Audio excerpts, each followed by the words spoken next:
So healing from abortion is super complex, and I'm here today to share 3 things that really helped me in my healing journey after my surgical abortion. My name is Mariana, and this is the Happy Taboo, a channel where we cover taboo topics that affect women. This is going to be the 3rd video of my abortion series.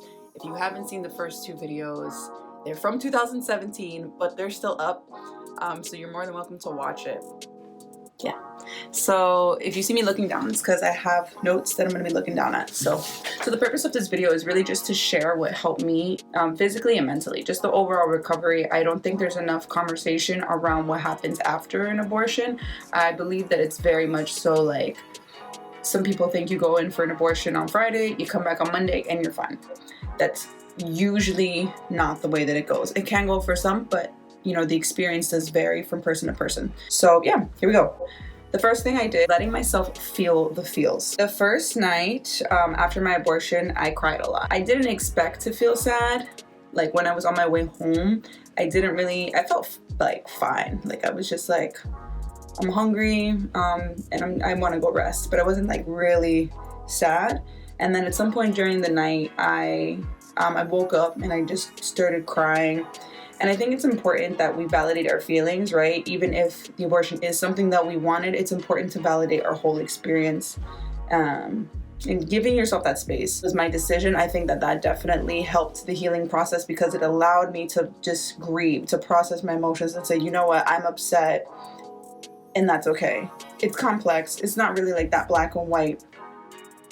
But you did go through something pretty big. So what really helps me, the first thing that really helped me is just letting myself feel the feels. And that goes beyond just the first night, but the first few weeks, months, and even years after. Emotions come in waves and they're not always going to be very linear. So allowing yourself and giving yourself the space, first and foremost, to not judge your feelings, but just feel them and take notice. You don't have to feel like, you know, oh, but I wanted this, I shouldn't be sad about it. Oh, but it happened so long ago, you know. I need to get over it. And that's not the case at all. And I feel like I want to make a separate video about that and maybe partners, because I think there's some talk about how like after a certain period of time, I've heard that partners will tell their partner like, oh, you just need to get over it already. And that's not the way that healing works. So number 1, definitely being, let yourself feel the feels. The other thing that might also be beneficial to post-abortion healing is speaking with a licensed professional about your experience. Now, I know this is something that is not available to everyone, so again, only if it's accessible to you. But if it is within your financial means, it can definitely be helpful to speak with a licensed professional about what you're experiencing, and they might be able to provide you with a little more clarity, some explanations, and some great strategies for coping and healing. The second thing that really helped me, take a step back for you.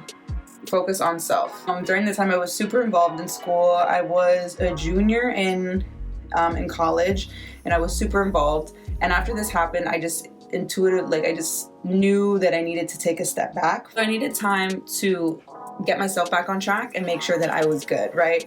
So being super involved on campus was great, but at the time it was like, I was having just like a lot of complex feelings. Going back to like point number 1, you have a lot of feelings going on and you just experience something very physical and very involved in your body. So if you can take the step back, I do understand that sometimes there's circumstances in life, like we can't all take a leave of absence from work or from grad school or from our kids or, you know, whatever it might be. But those extra things that you can take a step back from, and maybe you just feel like, you know, right now I don't have the bandwidth to do that, and that's completely okay.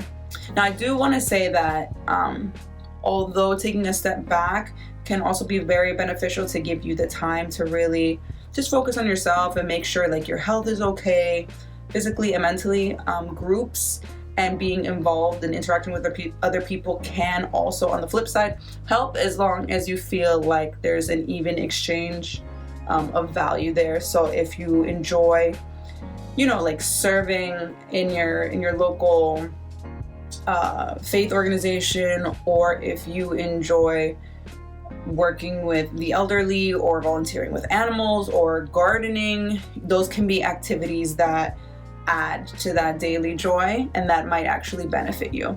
So just thinking about what additional stressors you can kind of remove during this time of healing. It wasn't that I didn't love to do these things that I was involved in. It was just that I felt like I personally needed to take the step back to focus on myself.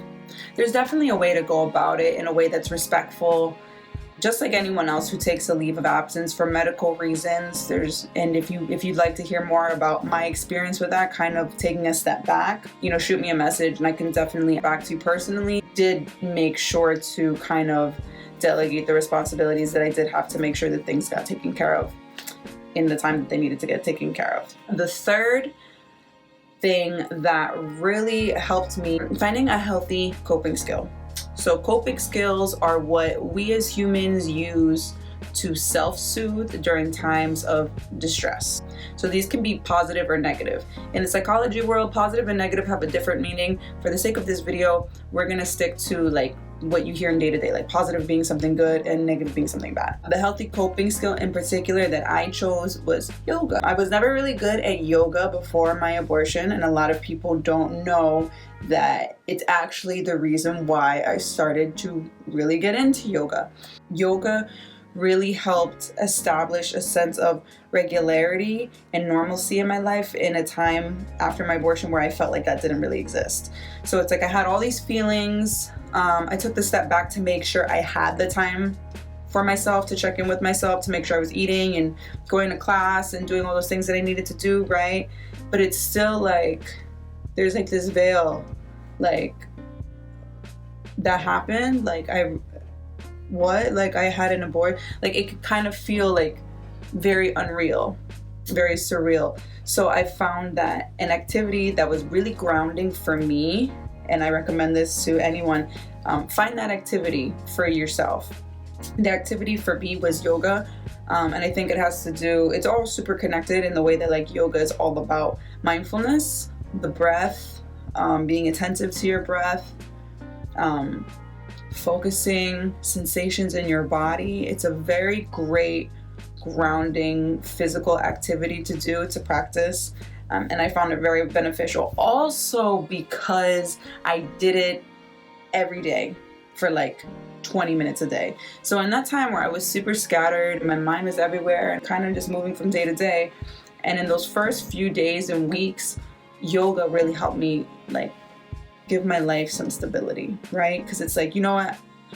If I don't know what I'm doing today or tomorrow, at least what I do know is that I'm doing 20 minutes on my mat every day. The one thing that I know is going to happen is I'm going to hit my mat, I'm going to do my flows, I'm going to focus on my breath, and it was time that I was able to check in and stay with myself.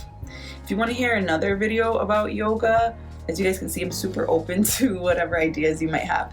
Leave a comment below. I can definitely talk more about that. This is just one coping skill. Yours can be anything. I might recommend something that gets you to be very present in the moment so you can kind of ground yourself, especially if you've ever experienced dissociation, which is kind of like when you feel like you're like living in a dream, you kind of feel removed from reality. It's very good to get grounded again. And also just because it gives you a sense of consistency. Consistency and a sense of normalcy can be very helpful. After you have something that's so like unreal happen, you bring in an element of like, okay, so this is like day to day. This is what day to day is like. Okay, so like I have a routine, and just establishing that sense for me at least was super helpful. Even if it's a small, it doesn't have to be like every minute, every hour, but some kind of routine that I know I'm following from day to day, super helpful.